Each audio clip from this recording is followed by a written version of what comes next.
La semana pasada terminamos el año, no, empezamos este año, pero dijimos que era como término del año 2015, ¿no? Y comenzamos un nuevo año.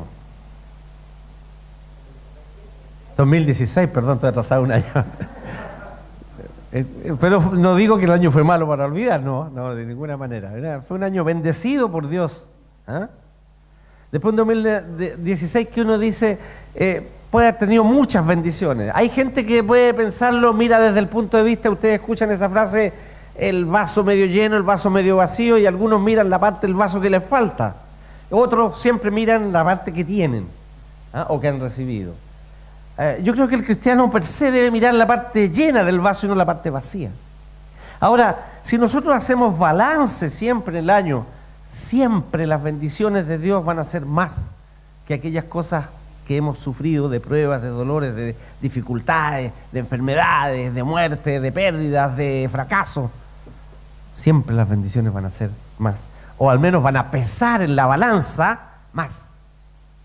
Partiendo porque el Señor nos da la vida eterna, la salvación en Cristo. Esa bendición supera todas las otras dificultades y pruebas que podamos tener o haber tenido en un año. Pero uno empieza a enumerar y a veces empieza a recordar, pucha, este año nos pasó esto otro, perdimos a este, o pasó tal cosa, o que perdimos la pega, o que hay acá, y empezamos a sumar y a sumar tal cosa.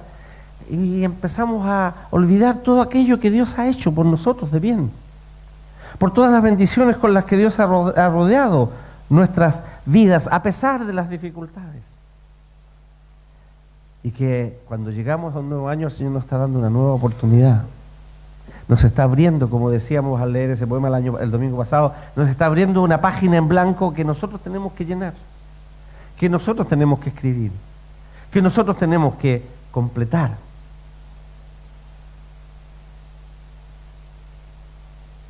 Es una página en blanco que el Señor nos permite que nosotros podamos llenar de cosas.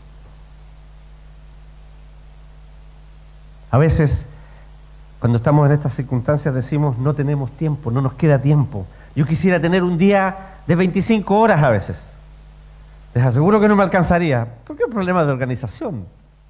Y alguna vez les dije a ustedes algo que aprendí de una frase que escuché en una clase de escuela dominical con mi madre cuando ella nos hacía clases hace años atrás en la iglesia, ya en la Cuarta de Santiago, a los jóvenes.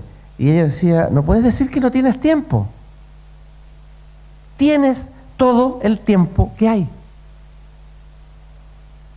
Tienes todo el tiempo que hay.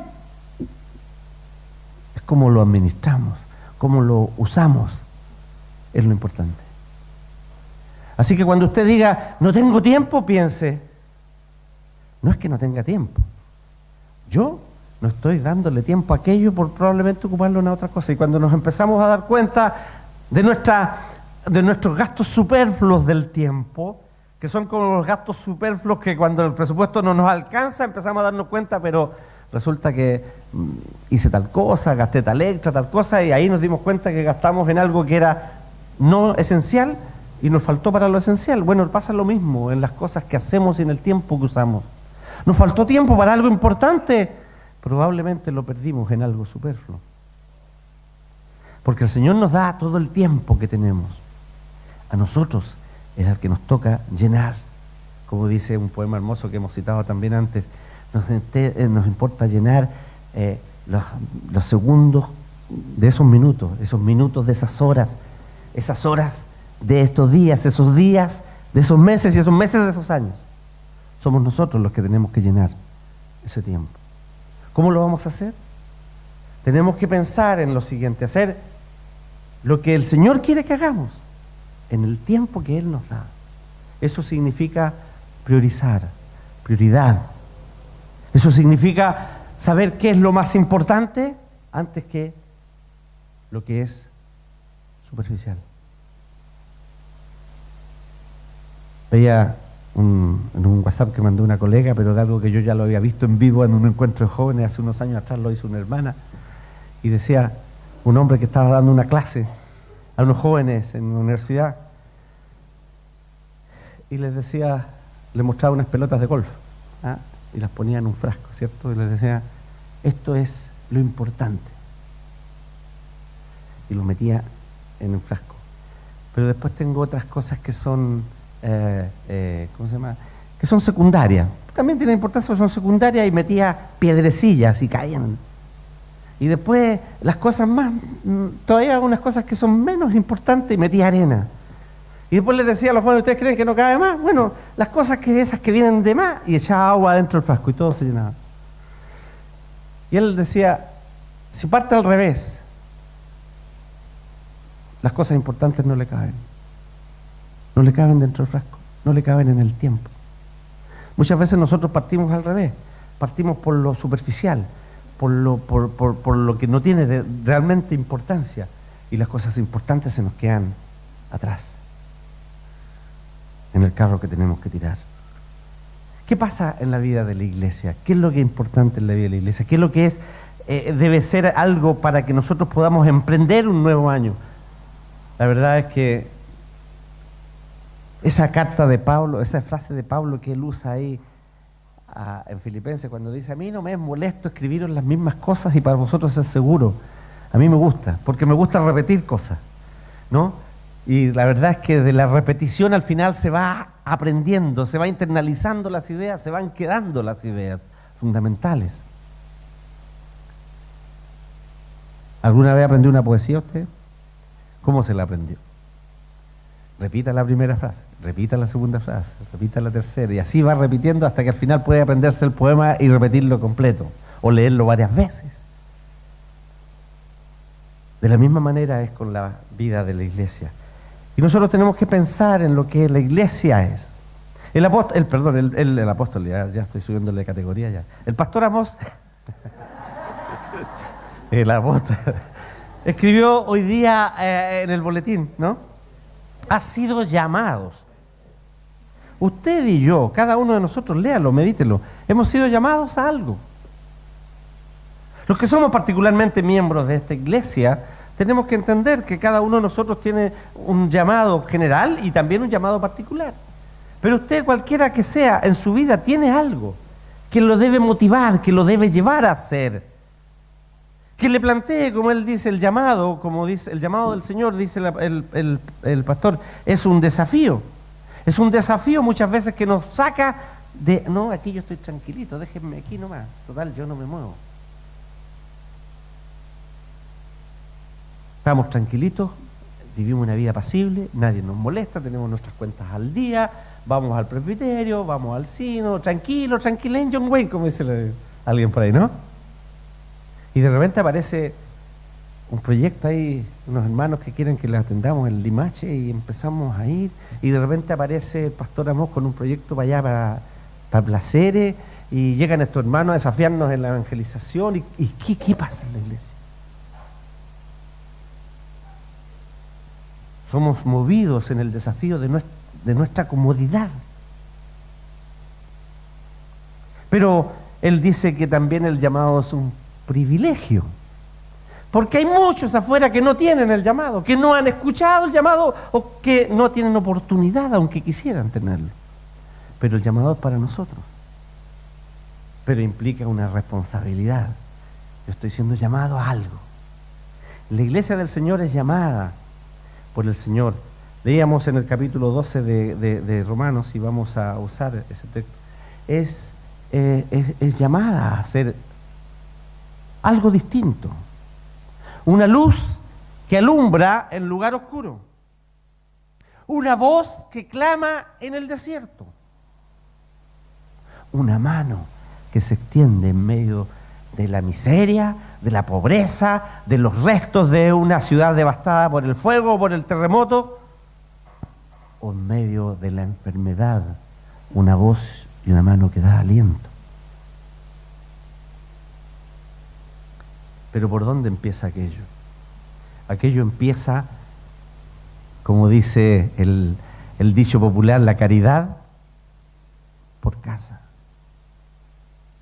Si nosotros no somos capaces de vivir aquello entre nosotros, imposible que podamos vivirlo, demostrarlo, extenderlo hacia afuera.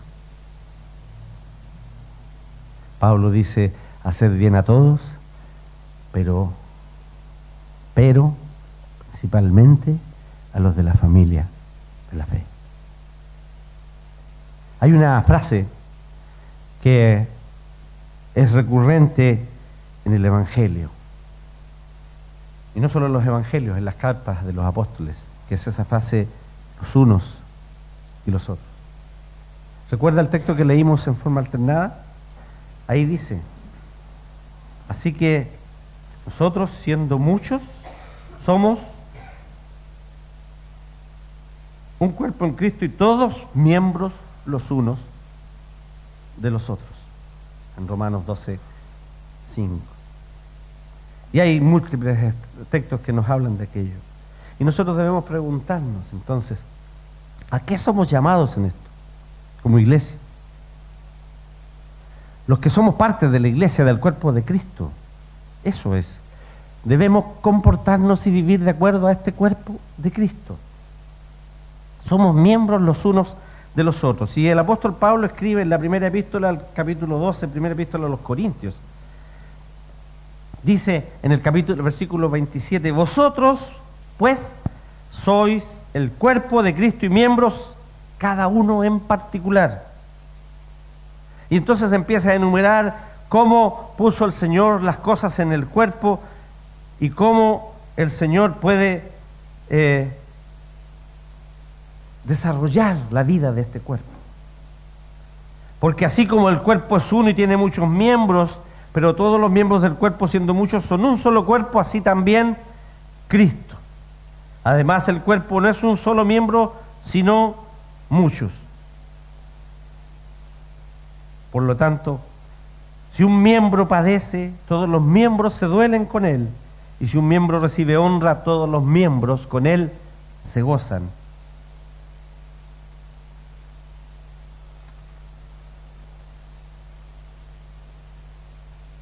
Ser parte de un cuerpo implica una armonía, implica actuar en sinergia, es decir, uno con el otro se suman para la acción del cuerpo.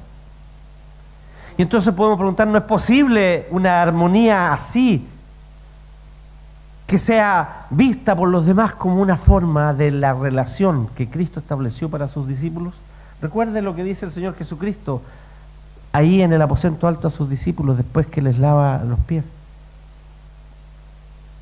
Y les dice, un mandamiento nuevo os doy, que os améis unos a otros, como yo os he amado. En esto conocerán los demás que sois mis discípulos, si tuviereis amor los unos por los otros.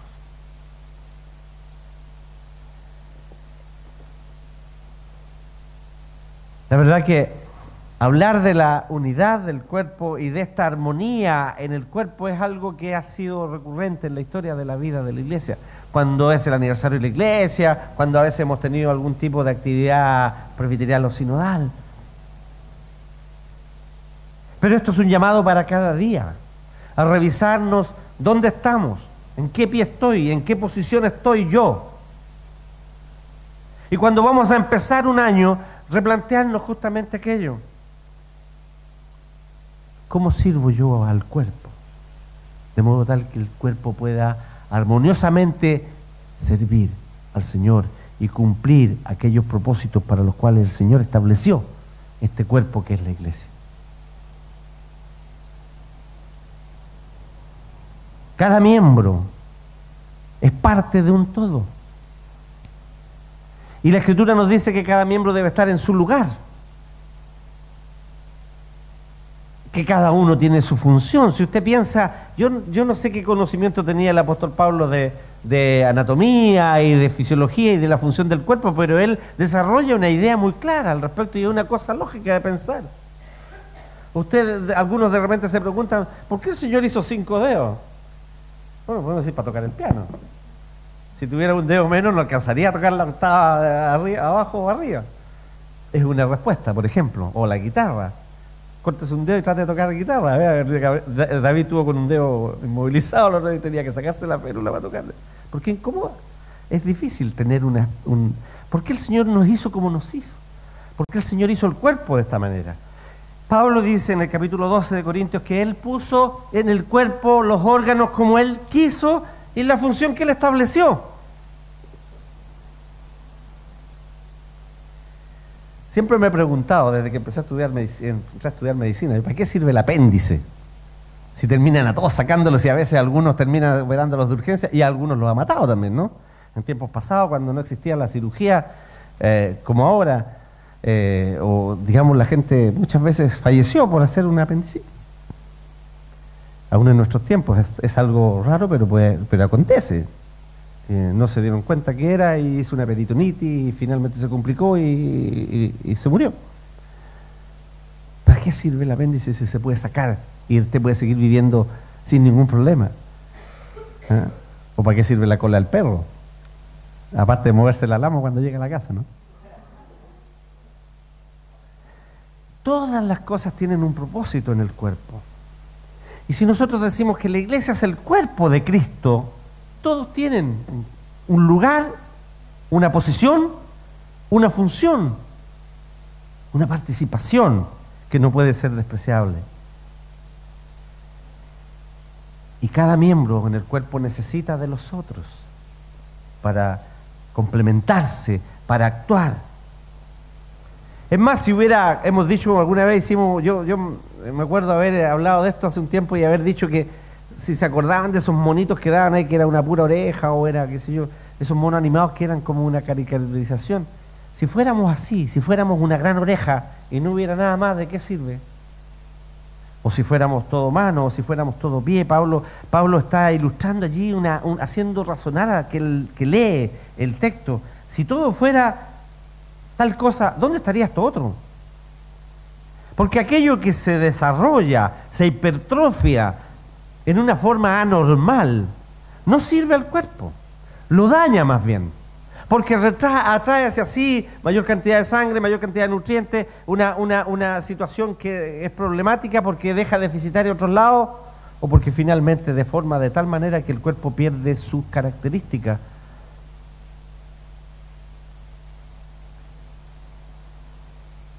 Y la verdad es que el Señor no espera eso de nosotros. El Señor espera que nosotros sirvamos al cuerpo, vivamos en el cuerpo, siendo manos, siendo pies, siendo orejas, siendo ojos, siendo nariz. Pero todo para servir al cuerpo. Porque si todo fuera una sola cosa, no habría cuerpo. Y por eso hemos dicho tantas otras veces y volvemos a reiterar hoy, iniciamos un año. El cuerpo es la suma de los miembros que lo conforman.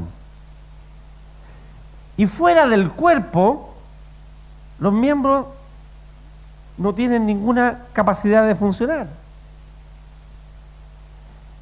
Los miembros viven en, por y para el cuerpo.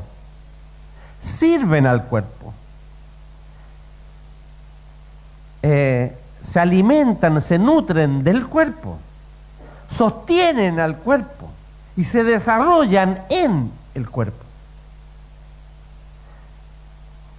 Y la idea de Pablo entonces cuando él dice que Dios ordenó el cuerpo de tal manera que no existe desaveniencia, la versión portuguesa, aprovechando que están los hermanos brasileños aquí, dice que no haya división en el cuerpo. ¿Ah? Dice Pablo que ordenó de tal manera que no hubiera esta desaveniencia o división, sino que los miembros todos se preocupen los unos por los otros.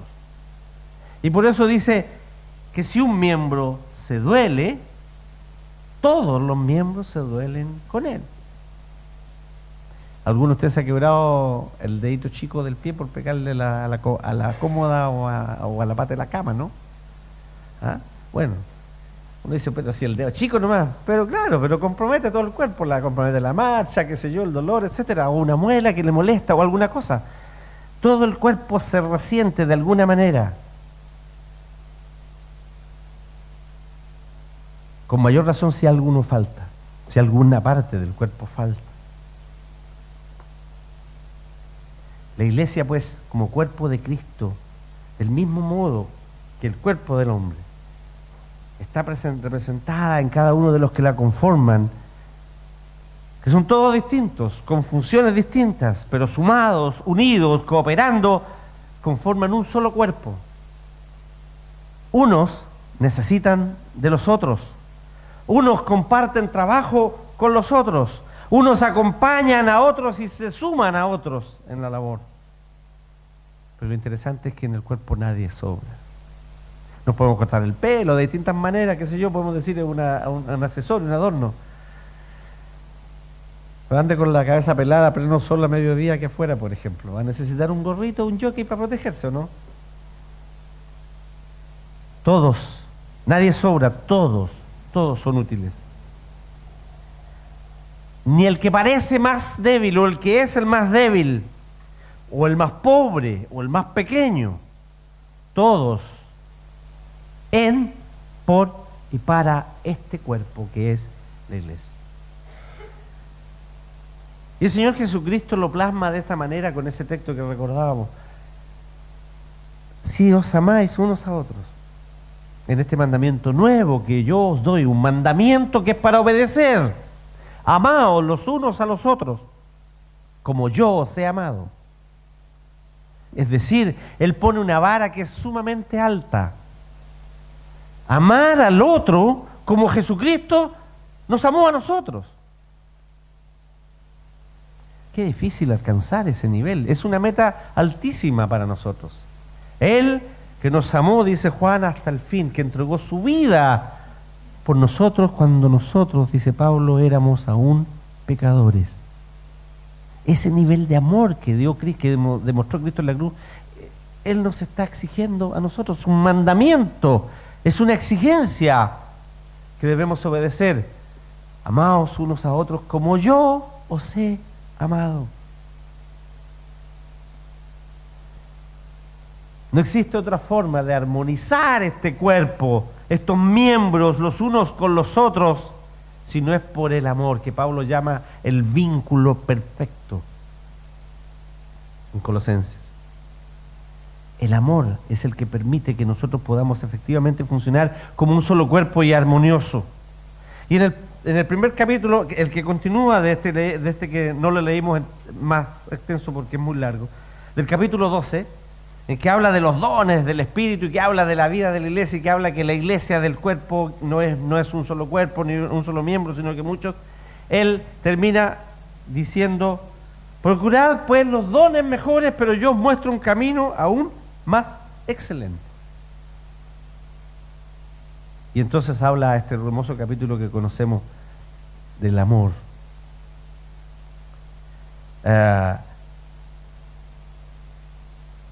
Del camino más excelente que es el amor, en el cual dice que podemos nosotros tener múltiples talentos, dones espirituales, lenguas humanas y angelicales. Podemos entender toda la ciencia y el conocimiento y podemos tener una gran fe que podamos hasta trasladar montes de un lugar a otro. O podemos ser altruistas, generosos, dadivosos, en que damos para repartir a los pobres, que aún de nuestra pobreza, si lo somos, tenemos siempre para dar a otros y satisfacer las necesidades de otros antes que la mía. O estamos dispuestos hasta el sacrificio por algo. Si no tenemos amor, si no lo hacemos por amor, dice que somos como un metal o una campana que toca siempre el mismo sonido, que no somos nada, que no nos sirve de nada. Si no es el amor lo que nos impulsa, si no es el amor por el cual somos movidos para actuar, si no es el amor que, como el que exige el Señor, como el que demanda el Señor, un amor que más adelante dice Pablo que lo soporta todo, que lo perdona todo, que lo sufre todo, que lo cree todo, que lo espera todo, que cree en el otro, que atiende al otro, que es humilde, que es sencillo, que es honesto, que no es egoísta ni petulante, que no es soberbio, que no es impaciente. Ese es el amor que el Señor exige, ese es el amor que Cristo mostró. Cristo nos puso la medida superior, como yo os he amado, que os améis unos a otros. Entonces, debemos preguntarnos, ¿nota falta de amor en alguna oportunidad? ¿No será que falta el suyo? Si cada uno lo piensa así, el amor no solo será realidad entre los miembros de la iglesia, sino que será algo evidente para todo aquel que llegue, que se sienta acogido por el amor. Hay múltiples textos en la Escritura que nos hablan de estas expresiones de amor los unos para con los otros, como parte de la experiencia de ser integrantes del cuerpo de Cristo. Y podríamos empezar a buscarla en la Escritura e ir enumerando una serie de cosas que nos van diciendo lo que nosotros, lo que de nosotros se demanda en ello. El apóstol dice en Efesios que nosotros debemos crecer en amor, en aquel que es la cabeza, que es Cristo.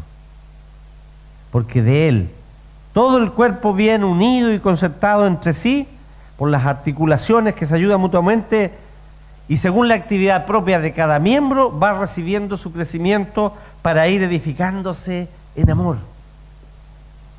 De tal manera que cuando nosotros actuamos para el cuerpo, estamos ayudando al edificio, al crecimiento y al desarrollo, a la edificación del cuerpo de Cristo. El apóstol expresa en el texto que leíamos alternadamente: amados unos a otros con amor fraternal.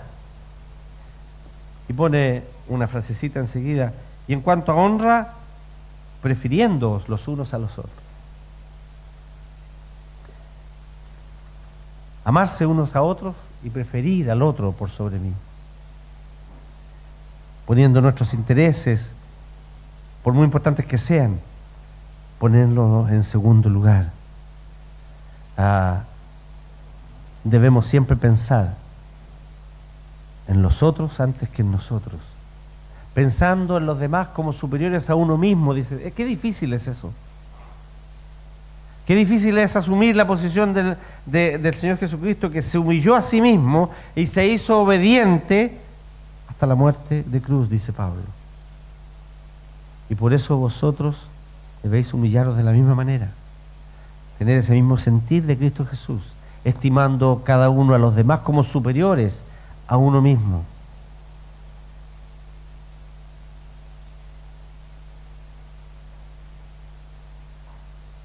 Recibid los unos a los otros. La hospitalidad de la que la Escritura nos habla constantemente es parte del quehacer y vivir de la iglesia. Esto no debe ser algo que se manifieste en alguna ocasión especial, solamente cuando viene alguien de afuera de visita. Debe ser algo constante entre los miembros de la iglesia. Amonestarse unos a otros, llamarse la atención, compartir con delicadeza, llevar las cargas de los unos y los otros.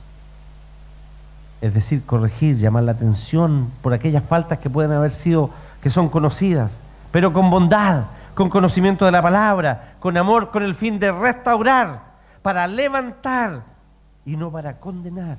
Muchas veces nosotros queremos amonestar y condenamos a la vez. La palabra nos enseña que podemos amonestar, exhortar, con la finalidad de que restauremos a aquel hermano, o sea, ese hermano vuelva a la comunión plena con Jesucristo el Señor. Y hay tantas formas de manifestar, como decimos, esta expresión de amor los unos por los otros.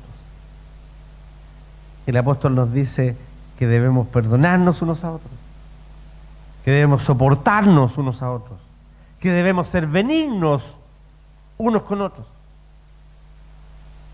A veces somos jueces implacables de los demás. Y nos llega la palabra del Señor que dice: ¿por qué miras la paja que está en el ojo de tu hermano y no ves la viga que tienes en tu propio ojo? ¿Por qué condenas al hermano? Como dice Pablo, en lo que condenas al otro, te condenas a ti mismo. Porque la palabra del Señor dice que para este cuerpo es perdonarse unos a otros como Cristo os perdonó.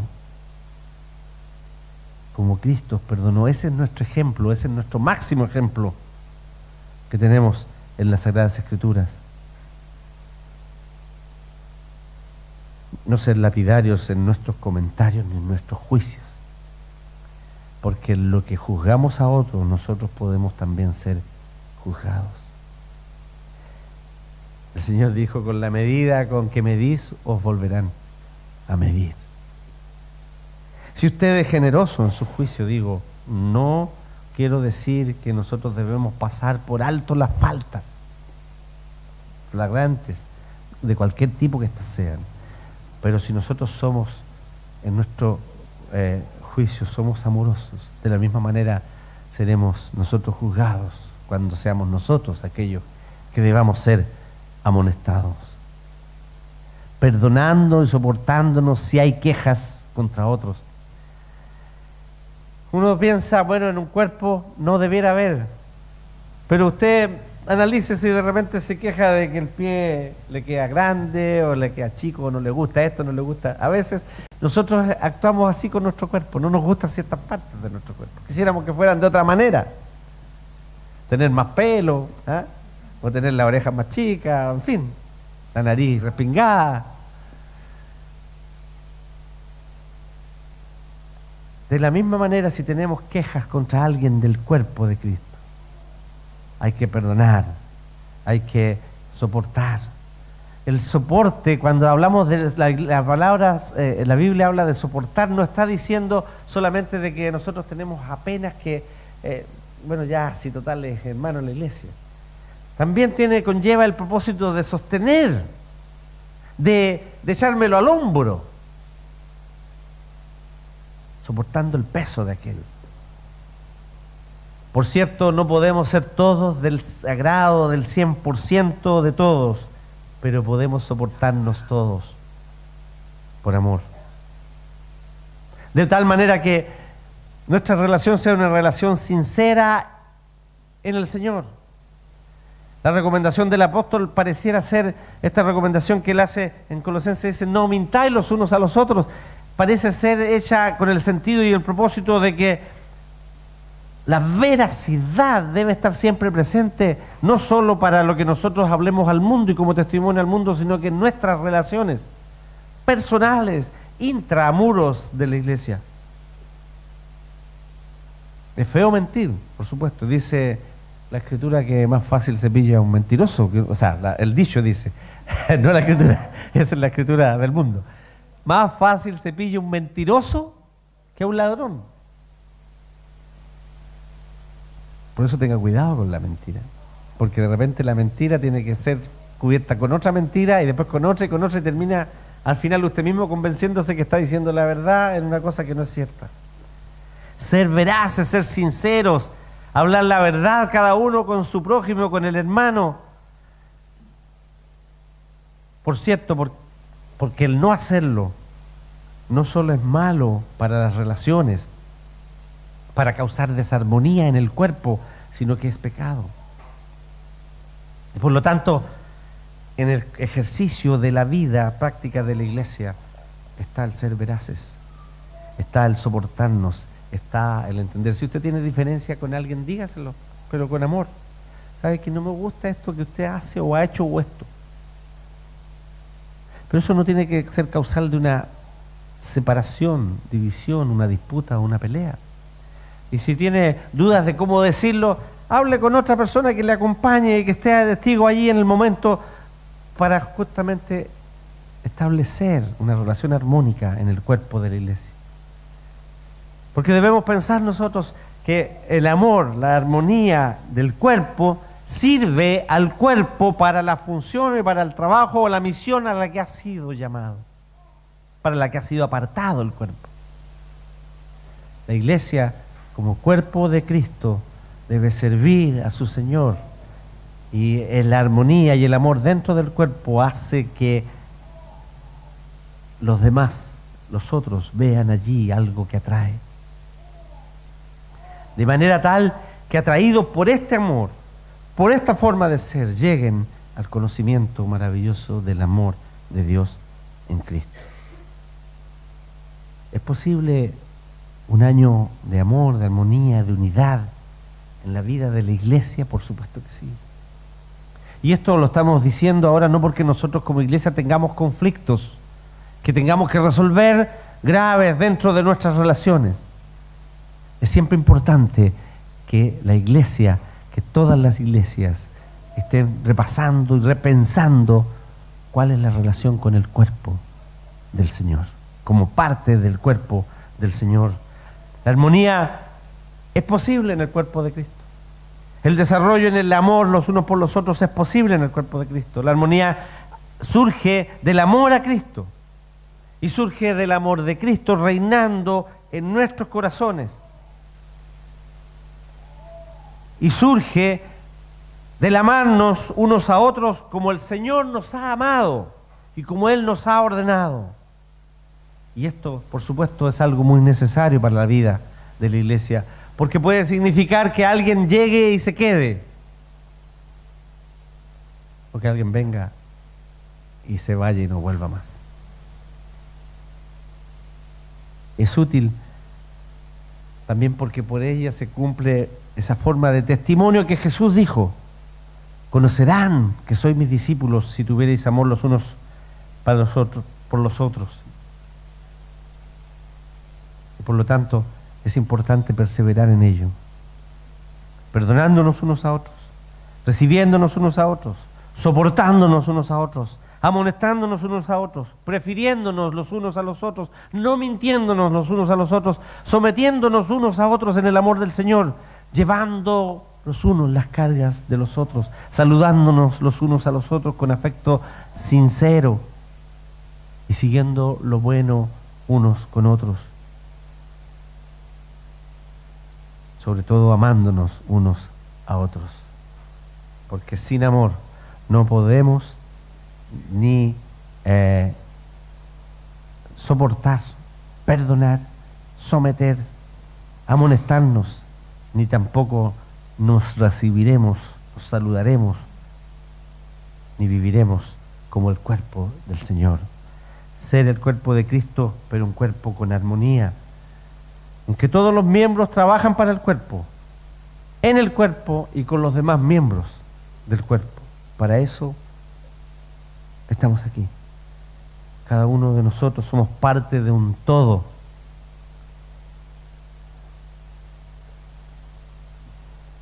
Y debemos servir a los demás y servir al cuerpo.